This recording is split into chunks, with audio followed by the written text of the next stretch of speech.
Hello everyone, welcome back to my channel. So spring is coming and I can feel it, and I hope you guys can feel it too. So what better way to spend some money on new perfumes? I decided to go ahead and get some new additions to my collection specifically for the springtime. So I'll just go ahead and share it with you, and I hope you find something you'll be interested in.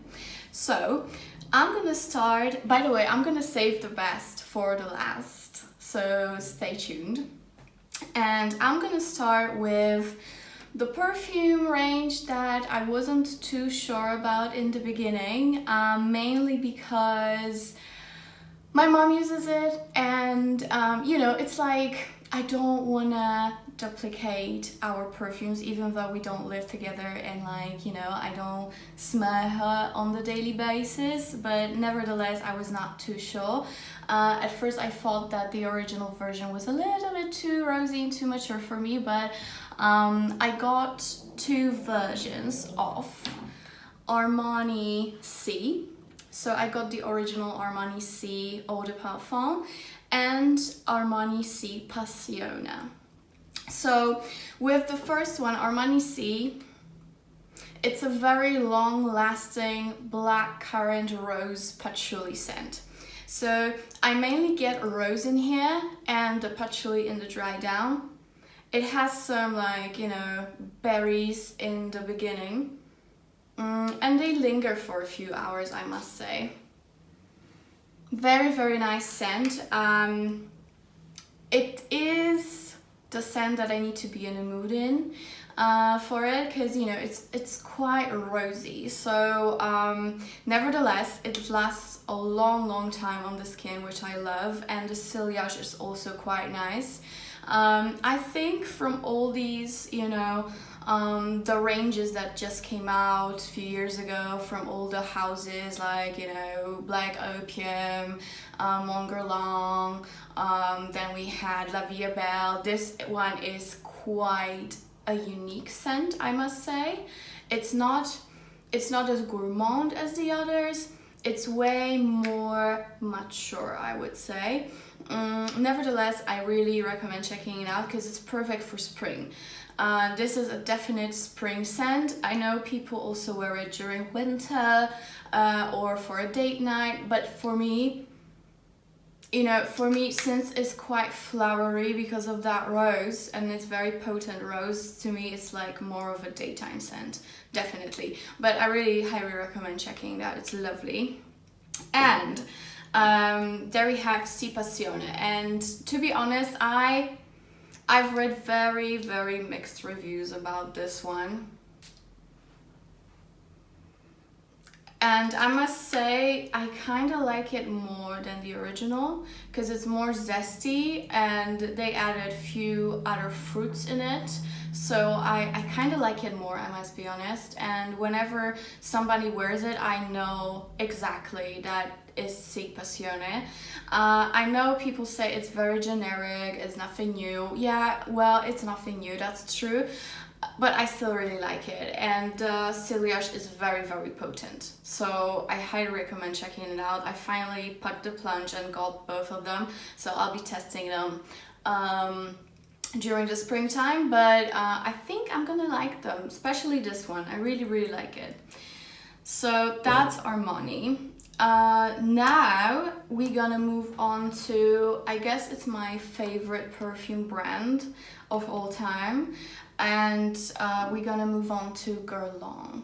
And from Guerlain, I'm sure you are quite familiar with La Petite Robe Noire, and I love that scent. I'll be honest, I love that scent. It's very strong, almond, very seductive. It's quite dark, still being on the gourmand side, but it's quite dark, which I absolutely love. But you know, for springtime, I decided that I need something lighter. I just want to move on from my potent oriental scents for a while and strong gourmands to have something more zesty and less headachy, if you know what I mean. So I went for Guerlain Le Petite Robe Noire en Fraiche. And this is so good. I honestly feel like it's better than the original. Of course, the projection and the longevity is not as great, I must admit. This one lasts on me up to like 5-6 hours, and I will have to respray it for sure. Nevertheless, it's a beautiful scent. It's very nutty pistachio, but it also has a lot of fruits in it. I think they added strawberries, some peach in it. So, you know, it's like a lifted up version of the original. I think it's more sweet, but it also has like a tiny bit of a citrus vibe in it. And you know, that strawberry and peach mixed with pistachio and almonds is just amazing. I really, really love it.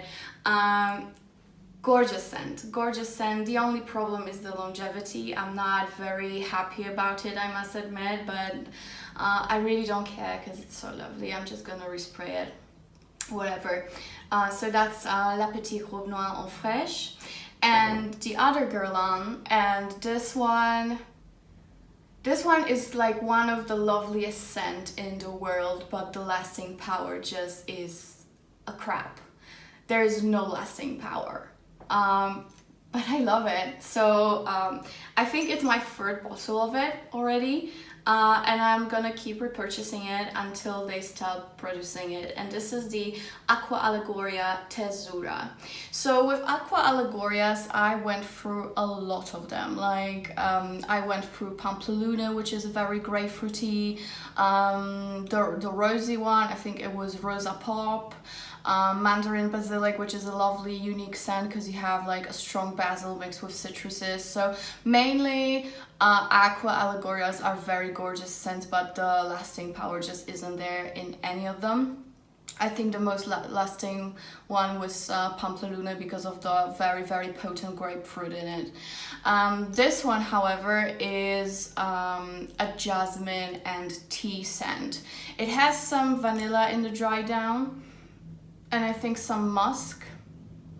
It's absolutely gorgeous, I must say. It's perfect for spring and summer. Oh, I just got it in my eye, perfect. It's very, very gorgeous. You know, it's just a lasting power. It's terrible, but I just love it so much I had to have it in my collection back again.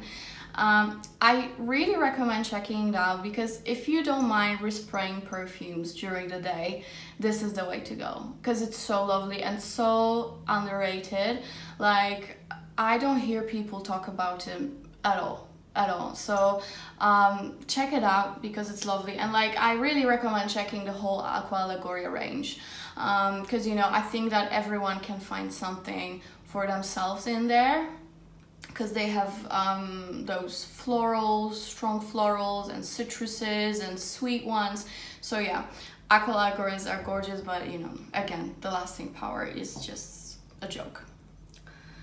So that's that. Then I have one perfume from Zadig and Voltaire, and actually I've had it for a long time now, and as you can see, the sprayer is not the best quality because it's coming off. It's ridiculous, but the scent itself is so lovely. So this is Zadig and Voltaire. This is her. And this is the Eau de Parfum. I must say the lasting power on this one is really good, and the sillage is also quite potent, at least on me, so I love it for that. And the notes are jasmine, vanilla, and they have chestnut and sandalwood in it as well. So it's a gorgeous creamy scent, a little bit masculine, I would say. So it has those phases, like when I smell it from the bottle, it's quite masculine to me, and the first time when you spray it, it is gonna be a little bit masculine, then it turns a little bit milky, which is absolutely gorgeous. So sorry for the sirens if you can hear them. I live in the city center, so so yeah, Zadig and Voltaire is a gorgeous scent. It wasn't pricey at all, so I highly recommend checking it out. As I said, the lasting power is really nice on it. So, and it's quite a unique scent, you know, not many people are gonna smell this way. So basically all these perfumes that I'm gonna show you, except from the Armani Si, of course, they are quite unique and quite understated. Not many people talk about them, so I really think you should check them out, because you know, you're gonna smell quite different to everybody else. So that's Zadig and Voltaire. This is her. Gorgeous scent. Very strong on the sandalwood. It's like a sandalwood bomb mixed with milky creamy vanilla and some jasmine.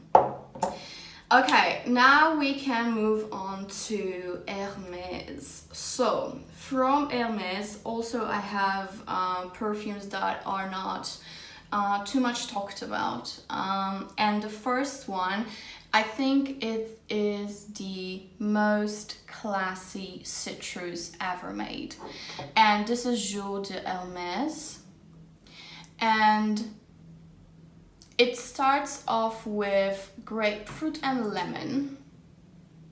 So it starts off very zesty, but then it has a bunch of white florals in it, which is absolutely gorgeous when you mixed both of these notes together, the citrus and the florals, because it's very, very classy. And the citrus is very potent in the beginning, and then what I absolutely love about it is this dry down, because it's very creamy and milky and very, very long lasting. I would say the longevity of it is up to 10 hours. So for citrus is just amazing, and the perfumer behind this is Jean-Claude Ellena, and you know, if he does something, it's usually a masterpiece. So I love Jour de Hermes. I wasn't sure about it in the beginning because I'm not very much into floral scents. I don't really like white flower scents, but this one is a gorgeous blend of citruses and white flowers, so it's still in my vibe. I highly recommend checking it out. And the other Hermes that I actually got for my birthday is Elixir de Merveilles. And I think there are 4 others in the range. There's Eau de Merveille, which is basically the lighter version of it. There's the blue one, and Lampe de Merveille, and this one. So this one, it's so good. So basically it is a fougere scent, which is like a woody kind of scent with incense, a lot of amber. There's also brown sugar in it, some vanilla, and a little bit of citrus. Like I think they added orange peel in it. So it's like a zesty animalic scent. Very, very interesting. Again, the longevity is out of this world, and the sillage is out of this world as well. This is not a blind buy perfume, I must say. You have to check it out first before you get it, because it's quite unique. However, if you like those more interesting gourmands, I think you would like it, because the vanilla is still there. There's also Peru balsam in it, so you know, it's all very creamy but also a little bit spicy and still very, very sweet. It kind of reminds me of a woman's skin scent in summer, you know, like your skin is hot from the sun, it starts working with all the perfume oils. This is just the essence of a woman's skin in summer to me. Very, very, very, very gorgeous scent. I highly recommend, but just please don't blind buy it because it's quite special. So yeah, that's it. Now I have a few honorable mentions when it comes to spring perfumes. These are not new in my collection, but I think they just scream spring, at least to me. And the first one is Coco Mademoiselle by Chanel, the Eau de Parfum version. And this is just a gorgeous, fresh oriental fragrance, a lot of patchouli, a lot of flowers, but flowers in a very sweet way. So I would say this is a sweet flower scent, and this is a very savory flower scent. It's not, this one is not sweet at all, especially comparing to this one. But to me, this is such a springy scent. I just love wearing it in spring. So Coco Mademoiselle, it's a staple, you know, you can't go wrong with it. And the other one that I don't really wear anymore because of older people around me wearing it, and this is La Vie est Belle. I have the Eau de Parfum version, the first one that came out. Gorgeous gourmand with pralines, with iris, a lot of iris in here. I'm sure you are familiar with it. If you don't mind smelling like 80% of the population, then totally go for it. I do mind, so I'm gonna keep it, and maybe in a few years I'm gonna come back to it. If everybody gets bored with it, then I'm gonna wear it. But for now, it just stands on my shelf doing nothing. But nevertheless, it's a beautifully blended scent. Like, you know, it really stands up with its hype, and it's perfect for spring. Yeah, the downside is everybody smells like it. So if you don't mind, go for it, because, you know, the longevity is a beast in this one. Alright, and last but definitely not least, this is my recent discovery, and I just absolutely love that scent. It's so underrated. I don't think anybody talks about it really. I saw it in few videos maybe, but it's like, you know, just people mention it and that's it. But I've never seen it in Sephora. And it's just such a shame because it's so beautiful. And this is Lalique Soleil. Gorgeous bottle, first of all. Like, the bottle is just out of this world. And if you're not familiar with Lalique, they are a very famous glass and crystal brand. They make very, very expensive homeware. And Lalique Soleil is just such an uplifting scent. This is something that I've never smelled before, which says a lot. So first of all, this is actually a bracelet, which is so cute, such a great addition to the scent. And the cap is very, very heavy. There is no plastic in here, which is such a great quality. I'm very happy with it. And the scent itself, it's just a masterpiece. It's very fruity, but in the most sophisticated way you could blend fruits.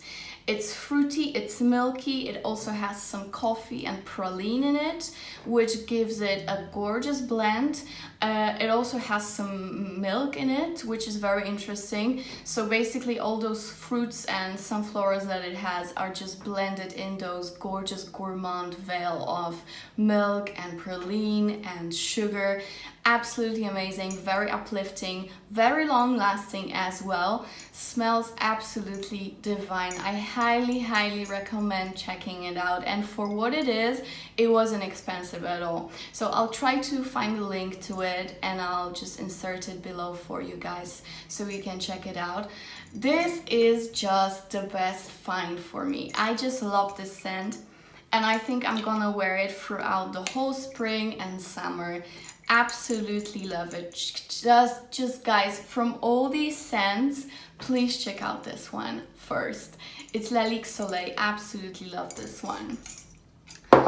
Alright guys, I think that's it when it comes to my spring perfume collection. Of course, I did not include any strong gourmands or orientals because we're in the spring vibe, so I just wanted to show you something lighter.